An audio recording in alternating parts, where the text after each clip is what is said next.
Yep, je suis inspirée aujourd'hui.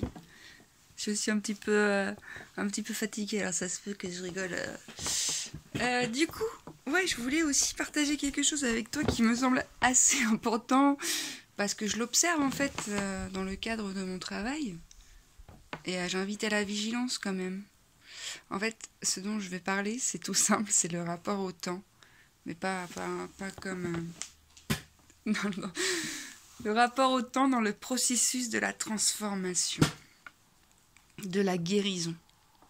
Parce qu'effectivement, dans cette société qui j'ai l'impression est une société de consommation, capitaliste, tout dit quantique, je suis pas vraiment dans, mais j'observe que c'est de ça dont il s'agit quand même.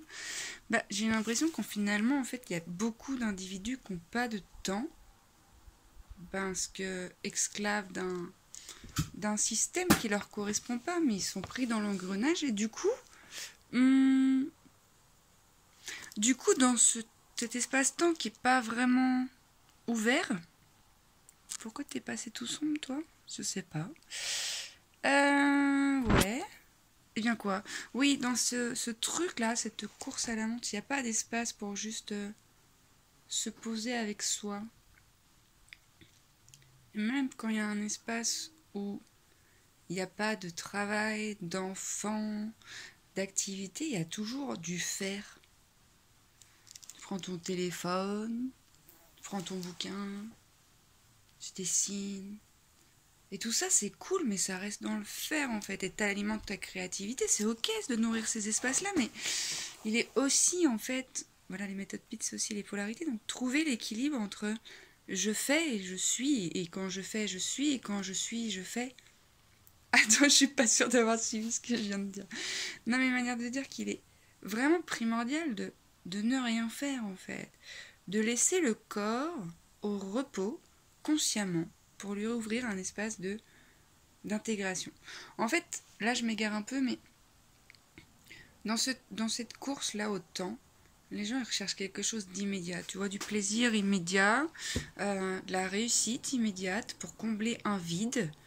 Une fois que le plaisir est assouvi, il n'y a rien qu'à changer dans ta life. Une fois que la réussite a été matérialisée, il n'y a rien qu'à changer non plus. Attention, hein, je dis pas que la réussite c'est pas important. Tout est juste, ça dépend juste depuis quel espace c'est mis en place.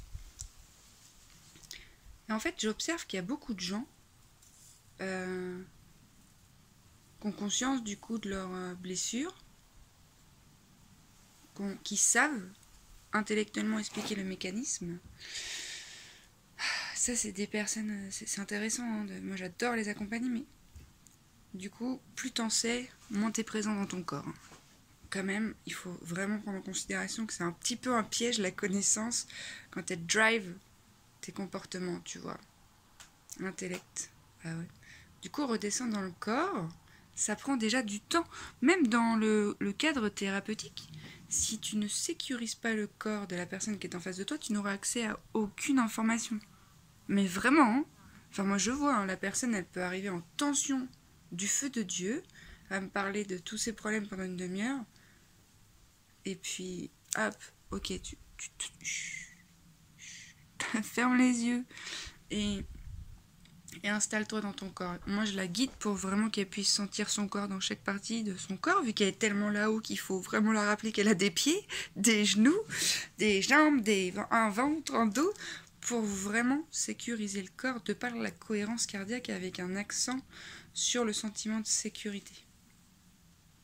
Et quand le corps il goûte à ça, alors il peut faire son taf, organiquement parlant. Alors, une fois qu'il a fait son taf et que la maison, le corps est un peu détendu, les informations peuvent remonter. Mais c'est... Enfin, vraiment. Je vous témoigne de ça parce que j'observe ça. La dernière fois, boum, pendant 3 minutes, elle me parle, la personne que j'accompagne.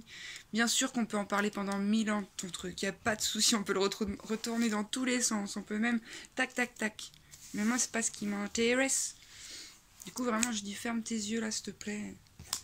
La méditation, elle a dû durer une demi-heure parce que il y avait de l'activité mucho là-haut. Donc vraiment le temps de ouf. Et quand tu fais... du coup, la méditation, moi, que je l'ai faite, c'était vraiment intuitif et Et du coup, ce que j'ai observé, c'était plutôt se servir de l'énergie terrestre pour faire traverser tous les chakras et puis partir par la tête, et l'énergie céleste pour le mouvement, le sens inverse, et puis dans le cœur, émettre un rayonnement plutôt à l'horizontale. Et pendant que je la guide dans cette méditation, mais tu aurais dû voir son corps, il faisait ça. Bah ouais, parce qu'être en stress en permanence, être anxieux, être à flux tendu, être dans le faire, bien sûr que tu sécrètes un taux de cortisol énorme et que le stress est toujours en alerte. Donc quand tu t'offres un espace où tu es accompagné, parce que de toute façon, c'est pas avec ta teuté pleine de cortisol que tu vas réussir à te détendre. Donc quand le cadre que tu te proposes te permet de... Donc au bout d'une demi-heure, je sens que... Ok, je la fais revenir consciemment dans l'espace dans lequel on est, mais toujours les yeux fermés. Et après, je lui remets un peu sa problématique avec laquelle elle arrive. Et là, il y a quelque chose qui se passe dans le corps. Il y a une réaction, il y a une information qui se montre. Et alors, on peut dégager, on peut creuser. Mais pas juste en étant présent, en fait. Je te jure, c'est de la dinguerie. Hein. J'aimerais bien des fois que tu vois dans le cabinet comment ça se passe pour que tu vois... Je me tâte des fois moi-même à me filmer quand je me fais piter la face, tu vois. Parce que je trouve que c'est vraiment intéressant à prendre en considération comment ça se passe. Et de se dire, ouais, mais c'est truc de dingue. Bah ouais, trop truc de dingue. Est-ce que je m'égare ? Non. Un peu, mais dans le sens où... si tu prends pas le temps dans ton quotidien de venir le sécuriser, ton corps, tu vas pas avoir accès à des informations qui peuvent éventuellement être nécessaires pour toi d'obtenir pour ta guérison. C'est ça, tu vois, je crois que c'était dans la première vidéo que j'ai parlé de ça, où admettons que ton corps il soit plein de merde. Vraiment, tu vois, genre... c'est un placard et qui est rempli de merde parce qu'il a vécu de la merde, parce qu'il est arrivé au monde et que de toute façon il y avait de la merde dans son placard et qu'en fait, on va dire que le corps c'est une maison plutôt. Et que dans cette maison il y a des placards pleins de merde parce qu'il n'y a pas que ça fort heureusement.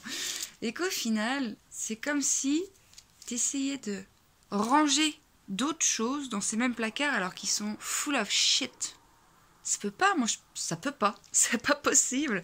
Alors tu peux allumer de l'encens, tu peux mettre des bougies, mais n'empêche que cette odeur de merde, elle sera toujours là et elle va imprégner tes vêtements, tu vois. Toi, tu vas peut-être t'adapter parce que j'observe que nous avons une capacité d'adaptation à la merde assez puissante. T'as vu ? Bah ouais.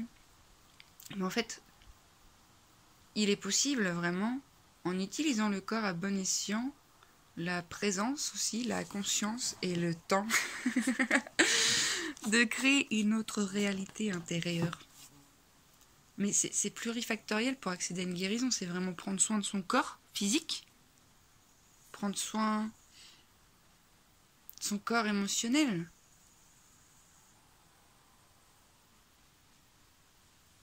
Mais j'essaie de me mettre à la place de personnes que je peux potentiellement accompagner qui ne sont pas en capacité de recevoir ça parce qu'ils ne savent pas comment faire. Bah vraiment, et je sais qu'il y a des personnes pour qui même sécuriser son corps c'est compliqué. Bah dans ce cas-là, c'est ok. Moi j'ai accompagné des personnes où le début ce n'est que de la cohérence cardiaque et de la méditation. Guider, accompagner et cibler pour que la personne puisse ancrer un sentiment de sécurité avec l'obligation de la faire tous les jours pendant 45 jours le temps que ton circuit neuronal il devienne dominant. Bah ouais, il y a des personnes, je leur dis mais c'est très bien ce qu'on fait ensemble. Mais si une fois rentré chez toi, tu prends pas en considération ce que je te propose et que tu le fais pas, bah ouais, tu reviens dans 2 semaines, on pourra pas descendre dans tes abysses et penser les plaies, quoi. Donc ça, c'est le premier rapport au temps dans ton quotidien. Ouais, il faut réellement que tu prennes en considération que la guérison, ça prend du temps et qu'il faut prendre du temps pour guérir. Et que pendant ce temps, bien sûr que la balade dans les bois, c'est nécessaire. Bien sûr que la connexion avec les autres, c'est nécessaire. Mais il faut aussi un temps où tu restes juste en présence avec ce que tu es. Et il faut que tu le fasses tous les jours pour te familiariser avec ce que tu es, pour qu'alors autre chose advienne. Je comprends que ça puisse être un peu fouillis, mais je te promets, je vais pas te faire un dessin parce que là, j'ai pas de papier, j'ai pas de crayon. Et j'ai surtout pas l'inspiration de quel dessin pourrais-je te faire. Mais tu comprends en fait. C'est comme un cheval qui aurait été martyrisé sous tension en permanence. Ben, ce cheval, tu le récupères.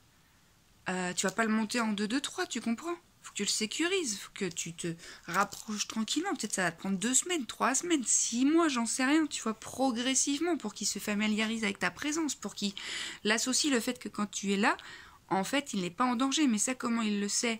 Bah, pas le premier jour, ni le deuxième, ni le troisième. C'est dans la répétition de ta présence. Et en même temps, il goûte à quelque chose de plutôt sécure. Donc, il a associé le truc. Il est pas trop con en mode, ah oui, ok, bon, bah finalement, c'est plutôt cool. Bah, c'est pareil avec ton cheval intérieur. Là, il faut que tu fasses pareil, que tu prennes le temps de te familiariser avec lui. De l'observer, de respirer, de lui offrir un espace où il peut aussi s'exprimer, quoi.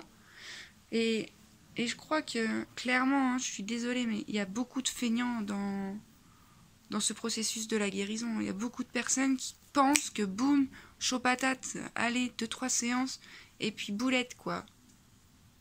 Quoi? Mais man, c'est toute une vie, tout plein de trucs qu'il faut repenser, recabler. Alors, je te parle pas que ça va prendre 36 ans.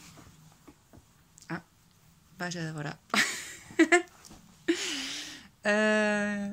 Je dis pas que ça va te prendre le temps de toute la vie, puis même si au final ça te prend tout le reste de ta vie, je veux dire qu'importe, parce que sur le chemin de la guérison, en fait, est-ce qu'on se guérit complètement, toujours? Non. Est-ce qu'on avance toujours vers quelque chose de plus confortable? Oui.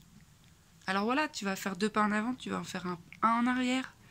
Tu vas faire oh, ça va trop bien, j'ai compris ça, je l'ai intégré et je vibre autre chose. Et puis il y a autre chose qui va se présenter parce que tu n'es qu'un condensé de mémoire avec plein de choses qui sont limitantes, limitées, qui sont ce qu'elles sont, tu vois, mais bien sûr que ça prend du temps. Enfin, je veux dire, voilà, moi personnellement, je crois que je suis sur ce chemin depuis 2013 de façon assez intense, quoi. Alors ça m'empêche pas de vivre, hein, c'est ok, hein. Ouh là là, non, moi je raconte beaucoup de bêtises, je m'amuse beaucoup. Je vois les copains, je fais du sport, Non, ma vie, elle est trop chouette, en vrai. Et c'est ok, enfin, vraiment, moi, j'ai envie de voir vrai, comme disait l'un. Je sens, tu vois, qu'il y a autre chose qui se goûte et qui peut se goûter que ce qui nous est proposé. Enfin, tu vois, même ce 35 heures semaine, moi, je crois que mon plus long contrat, il a duré 3 mois parce que j'ai jamais compris, en fait. J'étais là, mais je peux pas te consacrer 35 heures de mon temps dans une semaine et je ne peux pas considérer que tu vas me filer 5 semaines de vacances par an. Ça n'a pas de sens pour moi, tu vois. Alors, il y en a pour qui ça a du sens et c'est ok. Il y en a pour qui ça n'a pas de sens, mais qui sont quand même dans ces espaces-là. Je pense par peur, et c'est ok, hein, mais il y a des choses qui demandent à être bougées et revisitées, tu vois. Mais pas tout seul, ensemble, en fait. Donc voilà, c'était vraiment un truc avec le temps de... bah déjà, prends-tu du temps pour toi, parce que même si tu vas dans un espace thérapeutique, si tu fais pas le taf à côté, c'est comme si t'allais laver ta voiture, et qu'en fait, entre chaque séance, t'allais dans les champs, il y avait plein de boue, il y avait plein de trucs comme ça. Alors c'est ok de venir la nettoyer, mais peut-être c'est ok de prendre en considération qu'en fait, t'es mieux quand elle est propre, et peut-être trouver des chemins qui ne vont pas dans la boue, et qui t'éclaboussent pas de la sorte, tu vois. Et puis le temps aussi, le temps de mettre autre chose en place, il est vraiment conséquent. Ça demande vraiment d'investissement de vouloir se guérir. Ça demande une volonté, ça demande un... J'en ai assez là de souffrir. J'ai besoin d'aide et je veux vivre autre chose. Je sais pas où, je sais pas comment. Bah, j'ai besoin d'aide. Bah déjà, je vais commencer par me faire vivre ça. Mais relaxe-toi avec cette notion de temps. Hein. Parce que tu l'as le temps. Tu auras le temps. D'ailleurs, tu l'as déjà. Oui, oui, oui. Donc, vraiment, observe dans ton quotidien si tu ouvres des espaces-temps pour te régénérer le corps. Moi, je vois bien après les séances, les personnes que j'accompagne, elles sont là en mode... Je dis, bah ouais, tu dors et puis on se rappelle plus tard. Et oui, c'est vrai, dans le quotidien aussi, il n'y a pas besoin d'être en cabinet pour guérir. Hein. Je dis pas ça, moi j'observe juste que quand il y a une modification intérieure de certaines énergies, parce qu'il y a des libérations, le corps, il a besoin de repos, en fait, pour se régénérer, quoi. Donc c'est ok si t'as besoin d'être allongé pendant 3 jours en mode... c'est ok, tout, en fait tout est ok, tu vois, c'est ok, c'est merveilleux, c'est magnifique.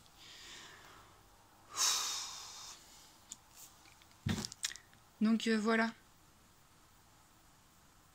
Le temps. Combien de temps encore, des années, des jours, des heures, et quand l'orchestre aura fini, je chanterai encore. Je vous invite grandement à écouter la chanson de Serge Reggiani, Le temps qui passe. Tiens, elle est magnifique cette chanson. Bon, voilà, je crois que c'est une capsule intemporelle que tu pourras retrouver presque toute la vie sur cette chaîne. Enfin, en tout cas, maintenant. Bon, bah voilà, je te souhaite d'optimiser ton temps à bon escient, parce que c'est quand même la seule chose que tu pourras jamais rattraper. Et ouais, c'est bien d'en prendre conscience. Allez, bon courage!